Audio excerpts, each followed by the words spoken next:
तो कतई नहीं। बंद पड़े हॉर्मुज स्ट्रेट ने दुनिया के आर्थिक तापमान को चढ़ाया हुआ है। ट्रंप अब जमीन पर आ रहे हैं।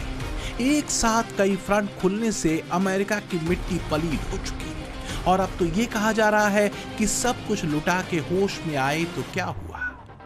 अब सवाल उठ रहे हैं कि क्या अब ट्रंप की आखिरी उम्मीद पीएम मोदी से है? क्या मोदी गेम चेंजर बनेंगे? क्योंकि दुनिया ने देखा है कि मोदी की लाइन एकदम क्लियर है। मोदी का षड दर्शन असरदार रहा है। युद्ध नहीं बुद्ध का सूत्र, ट्रस्ट एंड ट्रेड फॉर्मूला, दोस्ती और डिप्लोमेसी, संकट में भरोसेमंद साथी, परिपक्व विदेश नीति और मल्टीपोलर वर्ल्ड ऑर्डर की विचारधारा। आज की दुनिया किस तरह नई नई चुनौतियों से जूझ रही है। पहले कोरोना आया, फिर युद्ध होने शुरू हो गए और अब आज की एनर्जी क्राइसिस है। ये दशक दुनिया के लिए आपदाओं का दशक बन रहा है। हम सभी देख रहे हैं, अगर ये स्थितियां तेजी से नहीं बदली गई तो बीते अनेक दशकों की उपलब्धियों पर पानी फिर जाएगा। दुनिया की बहुत बड़ी आबादी फिर से गरीबी के दलदल में चली जाएगी। अमेरिकी विदेश मंत्री मार्को रूबियो भारत के दौरे पर है। शनिवार को पीएम मोदी के साथ उनकी मुलाकात हो चुकी है। ट्रंप की तरफ से उन्होंने पीएम मोदी को अमेरिका आने का निमंत्रण भी दे दिया है। ट्रंप 2.0 के बाद से भारत और अमेरिका के बीच आए खिंचाव ने यकीनन अब भारत अमेरिका संबंधों को काफी नुकसान पहुंचाया है। तो क्या मार्को रूबियो इस बार ट्रंप के भारत को लेकर दिए गए तमाम ऊटपटांग बयानों और स्टेटमेंट्स को इरेज करके भारत अमेरिका के बीच विश्वास की रेखा को गहरी कर पाएंगे? I'm sure that there are people that have made comments online and other places because every country in the world has stupid people. I'm sure there are stupid people here. There are stupid people in the United States that make dumb comments all the time. I don't know what else to tell you other than the United States is a very welcoming country. Our nation has been enriched by people who come to our country, have come from our country from all over the world.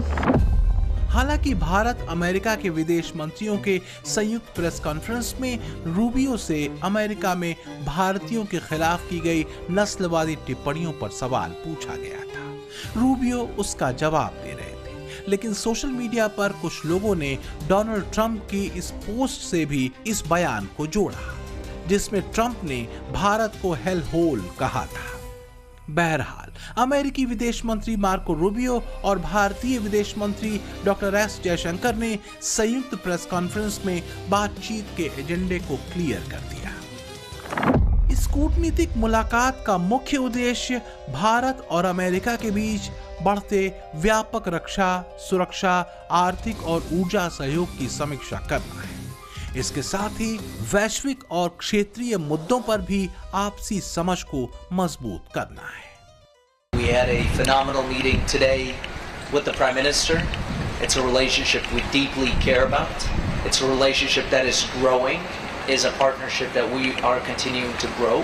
We have our Quad meeting. Since I have arrived here a few months ago, we had settled our trade deal. India has joined Pax Silica.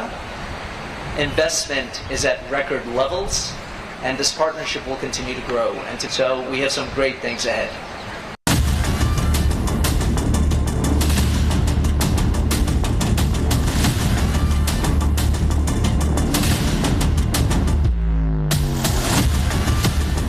PM Modi विश्व बंधुत्व के सूत्र पर दोस्त बनाते रहे, दोस्ती निभाते रहे, ट्रस्ट और ट्रेड दोनों मजबूत करते रहे। जबकि नोबेल शांति पुरस्कार पाने को बेताब रहे ट्रंप युद्ध करते रहे और दुनिया को आर्थिक संकट की तरफ धकेलते रहे। हाल यह है कि आज ट्रंप नीति ने पूरी दुनिया को एक अलार्मिंग आर्थिक संकट की तरफ मोड़ रखा है। जबकि इसी दौर में पीएम मोदी ने 5 देशों की यात्रा कर आर्थिक संकट से लड़ने और उबरने के परस्पर हित वाले रास्ते तय किए। A great milestone building on the trade agreement between the European Union and India, and it will enable our countries to work together even more closely across a wide range of areas. Together we can drive ambitious innovation to strengthen both our countries in clean energy, water management, defense, and in high-tech and semiconductor industries. And some of these areas may be new to our bilateral relationship, but our cooperation itself is not. In our long shared history, we've learned that we have a great deal to offer each other. And it gives me great pleasure to highlight that message together with you as we launch this strategic partnership between India and the Netherlands.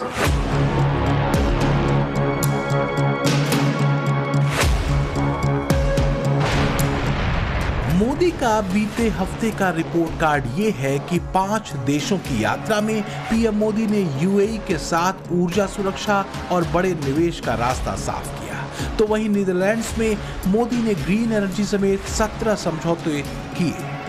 Sweden के साथ रणनीतिक साझेदारी को लेकर प्रतिबद्धता मजबूत हुई, तो वहीं पीएम मोदी को स्वीडन के सर्वोच्च सम्मान royal order of the polar star से भी सम्मानित किया गया। नॉर्वे में पीएम मोदी भारत नॉर्डिक शिखर सम्मेलन में शामिल हुए, तो वहीं इटली में आईमेक सहयोग के साथ ही कई डील्स हुई। मुझे खुशी है कि हम अपने संबंधों को अपग्रेड करते हुए स्पेशल स्ट्रेटेजिक पार्टनरशिप की घोषणा कर रहे हैं। फ्रेंड्स, आज की बैठक में हमने हमारी भावी साझेदारी को और सशक्त बनाने के लिए विस्तृत रूप से चर्चा की। Bharat Italy joint strategic action plan 2025 to 2029 हमारी साझेदारी को एक प्रैक्टिकल और फ्यूचरिस्टिक ढांचा प्रदान करता है। हम इस पर समयबद्ध तरीके से आगे बढ़ रहे हैं। हमारे साझा प्रयासों में द्विपक्षीय व्यापार के 20 बिलियन यूरो के लक्ष्य की ओर तेजी से बढ़ रहा है। भारत में मौजूद 800 से अधिक इटालियन कंपनीज भारत की ग्रोथ स्टोरी में सक्रिय भागीदार बन रही है।